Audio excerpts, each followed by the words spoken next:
Bonjour Monsieur Soral, tout d'abord je tiens à vous remercier pour votre travail. Ma question est la suivante. Au regard des récentes prises de position de la Cour suprême des États-Unis et des gouverneurs de certains États sur le droit à l'avortement, quelle serait votre position pour lutter contre le progressisme en France sans basculer pour autant dans une sorte de néo-intégrisme religieux? Plus particulièrement, comment rassurer les femmes sur la position d'égalité et réconciliation par rapport à leur droit d'avorter, notamment dans des cas exceptionnels comme des viols, des dénis de grossesse ou des défauts non abusifs de contraception? Voilà, merci d'avance pour votre réponse et bon courage à vous. Oui, c'est un sujet compliqué que j'ai déjà traité il y a très longtemps dans un de mes abécédaires sur les deux approches de l'avortement. On va dire l'approche sérieuse qui consiste à aider les femmes dans des cas dramatiques. On pense au viol, on pense peut-être même aussi d'ailleurs aux enfants identifiés très tôt comme anormaux. Et donc cette approche, on va dire, saine, d'une approche qui a beaucoup plus à voir avec l'inconscience, l'individualisme féministe avec l'idéologie du mon corps m'appartient et qui amène à un moment donné, quand c'est poussé à l'extrême comme aujourd'hui d'ailleurs, au droit à l'infanticide. Alors, ce qui est assez étrange d'ailleurs, c'est que ce droit à l'infanticide se présente comme progressiste, alors que par ailleurs, si on attribuait ça à la politique hitlérienne eugéniste dans les années 30, ce qui n'a pas été le cas, on crierait au scandale absolu.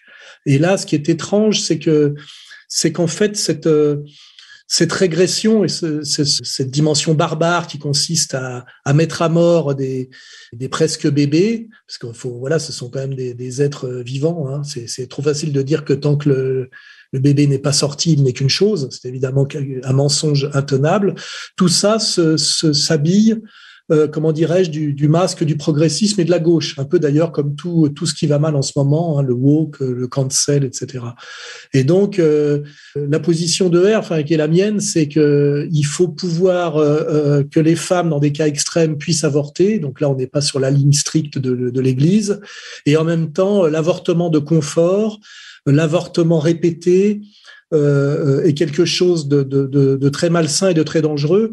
Et surtout, derrière, il y a cette idéologie très dangereuse de l'individualisme intégral qui, d'ailleurs, participe de la guerre des sexes féministes et qui refuse de comprendre que toute l'humanité provient d'une coopération absolument nécessaire, indispensable de l'homme et de la femme, et que ce qui est à l'origine de l'enfantement, c'est le couple, hein. Dans cette histoire aussi, on élimine totalement l'homme sous prétexte qu'il apporte la portion congrue dans l'affaire, hein. Mais enfin, il est quand même là.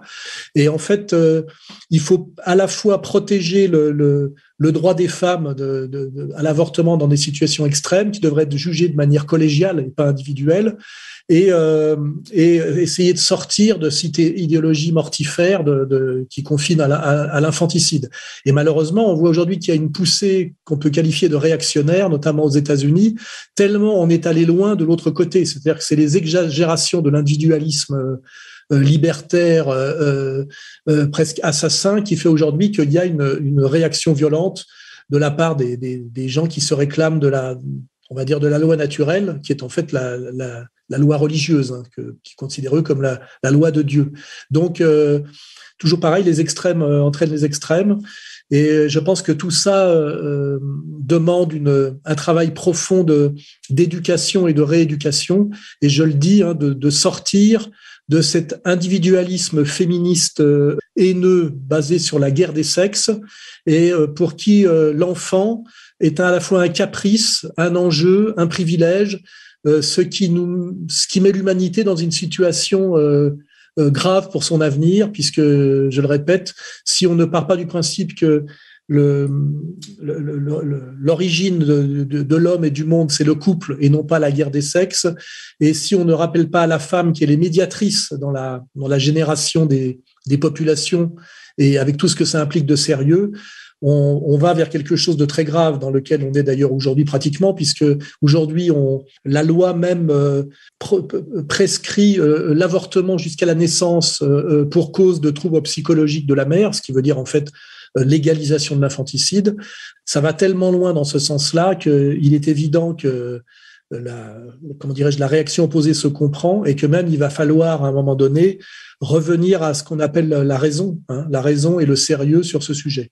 Et voilà, et ma position, je vous dis, elle est la même qu'il y a 20 ans. C'est non à l'avortement de confort, à l'avortement répété, à l'avortement issu du féminisme individualiste de mon corps m'appartient, mais oui à l'avortement pour aider les femmes dans des situations gravissimes de viol, de malformations gravissimes, etc., etc. Voilà. Donc c'est une position qui n'est ni religieuse ni libertaire, mais qui essaie d'être médiane et raisonnable.